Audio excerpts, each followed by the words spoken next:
పైన ఉన్నటువంటి చిత్తశుద్ధి. ఇంకో మాట రాసిరు రెక్స్లో, మోడీ మాట్లాడింది బూటకం కాకపోతే వెంటనే చర్యలు తీసుకోవాలి. మేము మళ్ళీ చెప్తా ఉన్నాం, బీజేపీ డే 1 నుంచి సెంట్రల్ యూనివర్సిటీ భూముల విషయంలో, కంచె గచ్చిబౌలి భూముల విషయంలో పూర్తి స్థాయిలో అన్ని డాక్యుమెంటరీ ఎవిడెన్సెస్తో భారత ప్రభుత్వం ముందు, పర్యావరణ శాఖ ముందు, హెచ్ఆర్డి మినిస్ట్రీ ముందు తన వాదనని వినిపిస్తూ ఈ భూముల రక్షణ కోసం మేము పనిచేస్తూ ఉన్నాం. ఇంకా ఆయన కోరుకుంటున్నటువంటి చర్యలు ఏందో మాకు తెలియదు. చర్యలు తీసుకోవాలి అంటే విషయం సుప్రీంకోర్టు ఫైనలైజ్ చేసిన తర్వాత 100% భారత ప్రభుత్వం చర్యలు తీసుకుంటే దాంట్లో కేటీఆర్ గారికి ఎట్లాంటి సందేహం ఉండాల్సిన అవసరం లేదు. సాధికారికత కమిటీ ముందు కూడా భారతీయ జనతా పార్టీ ఎంపీలం హాజరై 100% డాక్యుమెంటరీ ఎవిడెన్స్ అంతా ప్రొడ్యూస్ చేసినాం. సాధికారికత కమిటీని కన్విన్స్ చేసినాం. కమిటీ ఇచ్చే నివేదిక మీద సుప్రీంకోర్టు తీసుకుపోయేటువంటి తీర్పుకి మేము కట్టుబడి ఉంటాం. భారత ప్రభుత్వం కూడా కట్టుబడి ఉంటుంది. భారతీయ జనతా పార్టీ కూడా కట్టుబడి ఉంటుంది.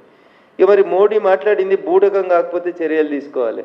విషయం సుప్రీంకోర్టు పరిశీలనలో ఉండగా, విషయం సుప్రీంకోర్టు విచారణ జరుపుతుండగా అర్జెంటుగా చర్యలు తీసుకోవాలి. మోడీ తన చిత్తశుద్ధి నిరూపించుకోకపోతే కాంగ్రెస్ బీజేపీ 2 కుమ్ముకైనాయని అనుకుంటాడంట కేటీఆర్. ఇంతకంటే దారుణమైనటువంటి మాటలు ఏమనే తెలియదు. విషయం సుప్రీంకోర్టులో ఉంది, మే 15కు పోస్ట్ అయింది. సాధికారికత కమిటీ ఇంకొన్ని కాగితాలు కావాలని అడుగుతూ ఉంది. మేము మా చిత్తశుద్ధి నిరూపించుకుంటున్నాం. సెంట్రల్ యూనివర్సిటీ భూముల విషయం లోపల మేము నిబద్ధతతో ఉన్నాం.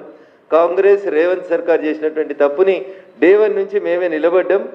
ఆ తప్పుడు చర్యల్ని, ఆ దుందుడుకు చర్యల్ని మేమే ఆపినాం, కాపాడినాం. సెంట్రల్ యూనివర్సిటీకి సంబంధించిన భూముల విషయం లోపల ఆఖరికి గౌరవ ప్రధానమంత్రి గారు కూడా అటవీ భూములను విధ్వంసం చేయొద్దని చాలా స్పష్టంగా మాట్లాడి, ఇదంతా నానానికి ఒకవైపు.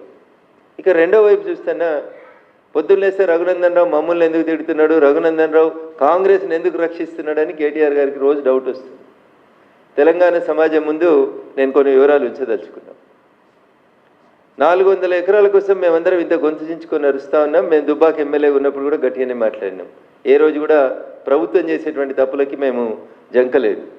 ఈరోజు కూడా చెప్తా ఉన్నాం, అన్న ఈ రాష్ట్రంలో ఈ రాష్ట్ర ప్రజలందరూ కూడా ఆలోచించుకోవాలి. ఇలా కేటీఆర్ నొక్కుతున్న సన్నాయి నొక్కులేంది, గాలి నీరు వాతావరణం రక్షించబడాలి, పర్యావరణం రక్షించబడాలి.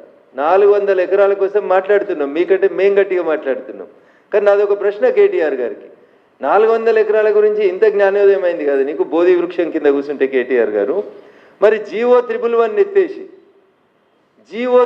ఎత్తేసి లక్షలాది ఎకరాల భూముల్ని కాంక్రీట్ జంగల్గా మార్చినందుకు మీరు మీ ప్రభుత్వం 10 ఏళ్ళు ప్రయత్నం చేసి